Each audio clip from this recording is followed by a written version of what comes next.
नमस्कार दोस्तों, ट्रिकी गुरु अमित गुप्ता के YouTube चैनल में आज आपका फिर से स्वागत है। दोस्तों आज मैं आपके लिए फिर से लेकर आ गया हूं यूपीएसआई के लिए कोडिंग डिकोडिंग की क्लास 3 लेकर। इसमें आज हम 5 प्रश्नों को ऐसे लेंगे जो कि यूपीएसआई की विगत परीक्षा में पूछे जा चुके हैं और ये सारे के सारे प्रश्न अग्रगामी प्रकार के होंगे, यानी सारे प्रश्न प्लस प्लस प्रकृति के होंगे। और इसमें हम आपको 5 ऐसे प्रकार के प्रश्नों के बारे में बताएंगे जिनमें से एक प्रश्न आपके आगामी यूपीएसआई की परीक्षा में जरूर पूछा जाएगा और यह कोई भी व्यक्ति बता सकता है जो विगत वर्षों में पूछे गए कोडिंग डिकोडिंग के प्रश्नों को ध्यान से देखेगा।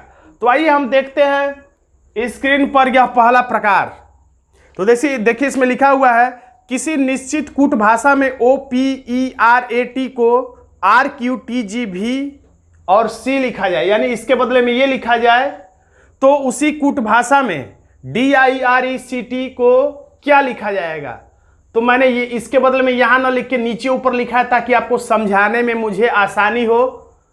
बाएं दाएं न लिख के मैंने ऊपर नीचे लिखा है ताकि आपको समझाया जा सके आसानी से, लेकिन आप यही समझिएगा कि आपकी परीक्षा में इसी तरह से जैसे लिखा हुआ वैसे ही प्रश्न पूछा जाएगा। तो देखिए इसमें पहला प्रकार है। तो अब आपको कैसे पकड़ना है, किस आधार पर प्रश्न है, तो ये इस तरह से होगा जब ज्यादा से ज्यादा प्रश्नों की आप प्रैक्टिस करेंगे तो आपके प्रकार आपके दिमाग में फिट हो जाएंगे और उसी आधार पर आप जल्दी जल्दी प्रकारों के बारे में सोच के आप आंसर तक जल्दी से जल्दी पहुंच जाएंगे। जैसे एक प्रकार होता है ट्रिक 1 के हिसाब से क्रॉस, सिंगल क्रॉस है, तो ऐसे भी हो सकता है और सारे के सारे प्रश्न प्लस ही वाले हैं। तो अगर ओ को देखा जाए तो ओ के नजदीक, ओ के निकट रिलेशन वाला अक्षर कौन है, आर निकट है कि क्यू निकट है। वैसे ज्यादातर में तो पहले से पहला दूसरे का दूसरा का रिलेशन होता है, लेकिन यूपीएसआई में जो प्रश्न पूछा जा रहा है पहले से पहले वाला ना होकर ज्यादातर इसी तरह से हो रहा है। तो ओ का रिलेशन कैसे पता चलेगा, पहले से पहला का है कि पहले से दूसरा का है कि पहले से अंतिम का है। तो ओ का रिलेशन आर से अच्छा लग रहा है कि क्यू से निकट का लग रहा है कि सी का लग रहा है। तो ओ के पी क्यू आर 3 का अंतर है और यहां पर अगर अंत में हो रहा हो तो ओ है तो सी बहुत पीछे चला गया और यहां पे ओ है तो पी क्यू केवल 2 ही का अंतर है। यानी कह सकते हैं कि यहां पर तिर्यक में ओ पी क्यू यानी कि +2। अब ये है पी क्यू आर यानी ये भी +2। ज्यादा प्रश्न सॉल्व करने से आपको ये कॉमन लगने लगेगा, आसानी से प्रश्न देखते ही आपके दिमाग में वो फंडा आ जाएगा। अब ई है तो FG, आर है तो ST, ए है तो BC यानी 2 का अंतर, टी है तो UV, यानी ये वाली ट्रिक। इसको आपको फंडे इस प्रकार को आपको दिमाग में बना के रखना है, यानी सब में +2 हो रहा है। और ये याद रखिए जिस अक्षर से हम चलते हैं, मैंने हर वीडियो में बताता हूं, जिस अक्षर से चलते हैं उसे छोड़कर जहां पहुंचते हैं उसे लेकर गिनते हैं। तो ओ को छोड़कर अगर हम आगे बढ़े तो पी क्यू यानी +2 है। उसी तरह से फिर मैं बता रहा हूं जहां चलते हैं यानी पी को छोड़ के क्यू आर यानी आर को लेकर गिनने तो टोटल कितना हो रहा है +2, यानी सब में +2 है। तो उसी तरह से आंसर लाना होगा।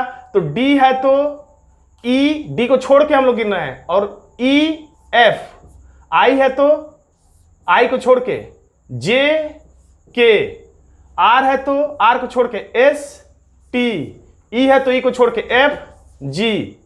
तो अब आपको पूरा नहीं निकालना है, 2 छोड़ दीजिए, इतने से आंसर विकल्प के हिसाब से मिल ही जाता है। तो अगर हम इसका विकल्प देखें यानी KFGT किस विकल्प में है, तो विकल्प ए में KFGT ना हो के RT है, यानी विकल्प ए नहीं होगा। अब विकल्प बी देखें तो KFGT है, यानी विकल्प बी हमारा आंसर हो सकता है। आगे चेक कर लेते हैं, विकल्प सी में KFGT नहीं लिखा है, विकल्प डी में KFGT नहीं लिखा है, यानी कि बी ही हमारा आंसर हो जाएगा। अब हम देख लेते हैं स्क्रीन पर यह दूसरा प्रश्न। देखिए इसमें भी लिखा है एक कोड विशेष में अगर FORMAT को TQHXEQ के रूप में कोडबद्ध किया जाता है तो बताएं कि DINNER का कोड क्या होगा। इसे भी मैंने समझाने के लिए दाएं बाएं ना लिख के, बाएं दाएं ना लिख के ऊपर नीचे लिखा ताकि आपको आसानी से बातों को समझाया जा सके। तो फिर उसी तरह से देखिए कैसे पकड़ेंगे कि पैटर्न ये है कि पैटर्न ये है कि ये है। तो ये समझ में इससे आता है एफ के निकट रिलेशन वाला कौन है, नजदीकी रिश्ता किससे अच्छा लग रहा है। एफ का टी से निकट का रिलेशन है तो एफ से बहुत दूर टी आएगा, और एफ से क्यू भी अगर अंत वाला होता तो क्यू भी बहुत दूर आएगा एफ से।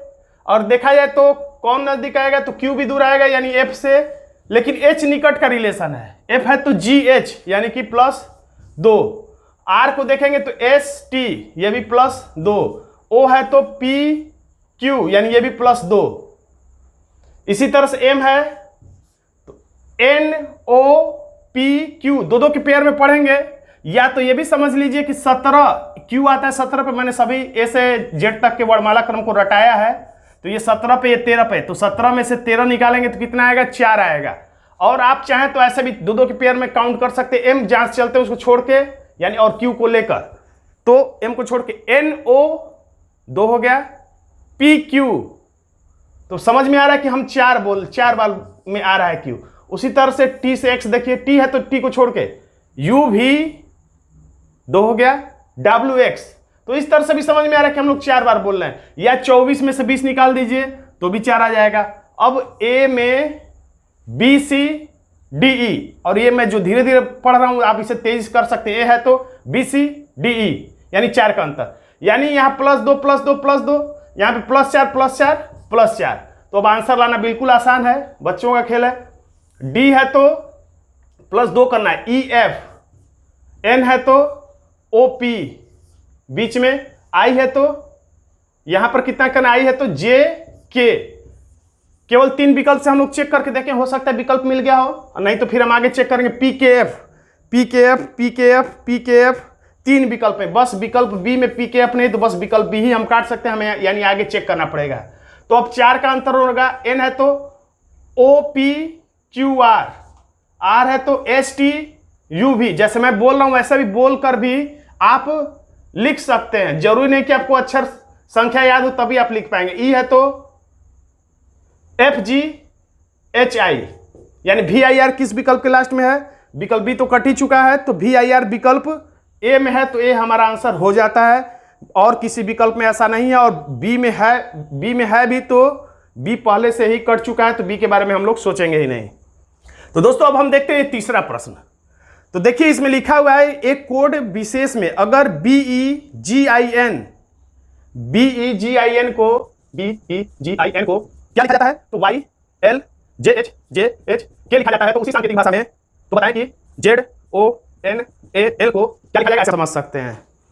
तो यहां पर देखिए B के निकट अगर हम देखा जाए, B के निकट Y, तो अगर ये भी सोच सकते हैं कहीं विपरीत अक्षर तो नहीं, BY यानी शुरू से दूसरा अक्षर, ये लास्ट दूसरा अक्षर, लेकिन जब आगे बढ़ेंगे तो इंग्लिश वर्जन नहीं है, GT रोड नहीं है, इंडियन रेलवे नहीं है, मॉर्निंग नून नहीं है, यानी कि विपरीत अक्षर नहीं है। तो Y से रिलेशन हमें अच्छा नहीं समझ में आ रहा है, तो हम अगर इसे लास्ट से चेक करें तो B आता है दूसरे नंबर पे और K आता है 11 नंबर पे, तो 11 में से 2 निकाल दें, यानी कि 2 के बदले में 11 आया है, इतना कंफर्म है कि ये प्लस में है। कितना, तो 11 में से 2 निकाल देंगे तो कितना हो जाएगा, +9। अब इसी तरह से E और H में देखा जाए तो H E के आराम से पढ़ सकते, थोड़ी सी दूरी है, E को छोड़कर लेकर विधि हमेशा याद रखिएगा। E है तो FGH, यानी कि +3, या तो चाहे तो 8 में से 5 निकाल देंगे तो 3 आ जाएगा वैसे भी। फिर उसी तरह से G है तो HIJ, यानी यहां भी +3, I है तो JKL, यहां भी +3, N है तो N और Y में ज्यादा दूरी है, तो N और Y में यहां पर देख लीजिए, इसको संख्या में बदल के देख लेते हैं। ये Y आता है 25 नंबर पे, N आता है 14 नंबर पे, 25 में से 14 निकालेंगे तो आ जाएगा 11, यानी कह सकते हैं +9 +3 +3 +3 और लास्ट में +11, यानी बीच में +3 और शुरू और लास्ट में +9 और +11 है। तो आपको इतना ज्यादा निकालने की जरूरत नहीं थी, फिर भी मैंने निकाल के दिखा दिया।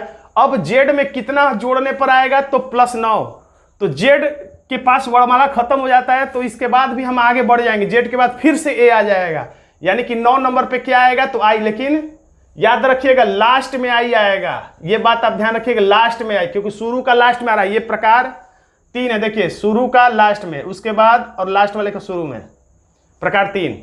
ये सारे प्रकार आपको दिमाग में बैठाने पड़ेंगे पैटर्न पता करने के लिए। तो Z का I लास्ट में, अब फिर +3 करना है, तो है तो PQR, N है तो OPQ, A है तो BCD।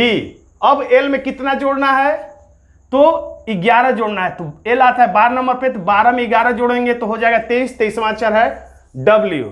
वैसे इतना खोजने की जरूरत नहीं थी, हम लोग जो ही यहाँ पहुंचे थे QRI तक, तो त्यों ही हमारा आंसर मिल चुका है।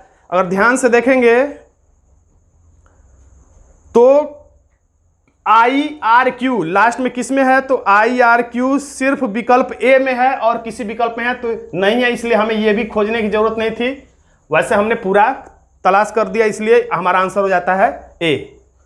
यानी कहने का मतलब यह है कि जब आप प्रश्न में अक्षरों को खोजते जाएं तो 2-3 अक्षर खोजने के तत्काल बाद आप तुरंत विकल्प पे नजर डालिए, और हो सकता है कि केवल एक ही विकल्प में वो 3 अक्षर मौजूद हैं, तो आप आंसर को टिक कर दीजिए। आगे आपको अक्षरों को खोजने की जरूरत नहीं है। अगर वही अक्षर अन्य विकल्प में भी हो तब जाके उस प्रक्रिया को आपको आगे जारी रखना चाहिए, अन्यथा आंसर को टिक करके आगे बढ़ जाना चाहिए, दूसरे प्रश्न को सॉल्व करना चाहिए। तो दोस्तों अब देखते हैं हम चौथा प्रश्न। देखिए इसमें लिखा हुआ है, फिर हमने ऊपर नीचे इसे लिख लिया दाएं बाएं के बदले में ताकि आपको समझाया जा सके। देखिए लिखा है सी। देखिए चौथा पैटर्न आपको क्या याद रखना है, ये वाला इस पैटर्न पे है। यानी सी के अब निकट कौन है, डी है कि पी है कि डब्ल्यू कि टी क्यू यू, अपने आप से समझ में आ गया। ये सब इससे बहुत दूर दूर के रिलेशन वाले। सी के सबसे निकट तो डी ही दिख रहा है, ओ के सबसे निकट पी ही दिख रहा है, यानी कि +1 हुआ है। अब उसके बाद आर है तो एस टी यानी कि +2, फिर आर है तो एस टी यानी +2, यू है तो वी डब्ल्यू यानी कि +2। अब उसके बाद फिर क्रमशः हो गया, पी है तो क्यू, टी है तो यू। अपने आप देख के लग रहा है कि हाँ ये क्रमशः है, यानी कि +1+1। तो इसी तरह से फिर आंसर भी आएगा। तो हम यहाँ देखते हैं क्या करना है हमें। एस है तो टी तुरंत लिख देना है, ओ है तो पी तुरंत लिख देना है। अब सी का यहां पर आएगा, सी है तो कितना +2, सी है तो डी ई, अब ये है आई तो जे के, और इसका इधर ई है तो एफ जी। इतने से तो आंसर मिल ही चुका होगा। टीपी टीपीजी के ई, टीपीजी के ई देखिए किस विकल्प में है, टीपीजी के ई सिर्फ विकल्प सी में और किसी विकल्प में टीपीजी के ई नहीं है। तो इसी तरह से 2-3 अक्षर खोजने के तत्काल बाद आपको विकल्प पे नजर दौड़ाना चाहिए और उत्तर मिलने के साथ ही अगले प्रश्न पे चले जाना चाहिए। इस तरह से आप अपना अमूल्य समय बचा सकते हैं। अब हम देखते हैं अगला प्रश्न। यदि किसी विशिष्ट कोड में FAVOURITE को यह लिखा जाए तो उसी तरह से इसको क्या लिखा जाएगा। तो इसमें देखते हैं क्या है। तो यहां तो सीधे सीधे पहले से पहला समझ में आ रहा है कि F है तो यहां पर G है यानी कि +1, A है तो BCD +3 अपने आप समझ में आ रहा है, V है तो W यानी +1, O है तो PQR। इतना निकालने के साथ ही आपको समझ में आ जाना चाहिए कि +1+3 चल रहा है। तो जब आप यहां से लगाना प्रश्न को शुरू करें तो यह बात जरूर ध्यान दीजिए कि +1 से शुरू करना है कि +3 से। अगर आप +3 से शुरू करेंगे तो सारा गलत होता चला जाएगा। तो आप बस शुरू वाला देख लीजिए, F है तो G यानी कि +1 से शुरुआत करना है, तो M है तो N यानी कि +1, I है तो JKL यानी कि +3, C है तो D यानी कि +1, R है तो STU यानी +3 किया गया है।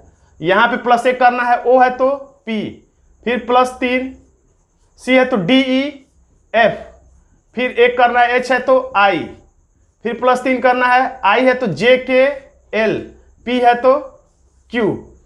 वैसे भी पूरा निकालने की जरूरत नहीं, 3-4 निकालने के बाद ही आंसर आ जाता है। देखिए NLD से बस मिला, NLDU से मिलाते हैं हम लोग, आंसर मिल गया होगा। NLDU विकल्प ए में भी है और विकल्प डी में भी है, यानी NLDU के बाद P भी हमें देखना पड़ेगा। NLDUP और विकल्प डी में भी है NLDUP, यानी इसमें ज्यादा तक हमें ढूंढना पड़ रहा है। तो जब सारा देखेंगे NLDUP FILQ यानी हमारा आंसर हो जाता है विकल्प डी। तो दोस्तों आज का ये छोटा सा वीडियो आपको कैसा लगा कमेंट बॉक्स में जरूर लिखिएगा। वीडियो अच्छा लगे तो वीडियो को लाइक कर दीजिएगा, इसे अपने दोस्तों में शेयर कर दीजिएगा, और अभी तक आपने मेरे चैनल को सब्सक्राइब नहीं किया तो सब्सक्राइब भी कर लीजिएगा। धन्यवाद दोस्तों।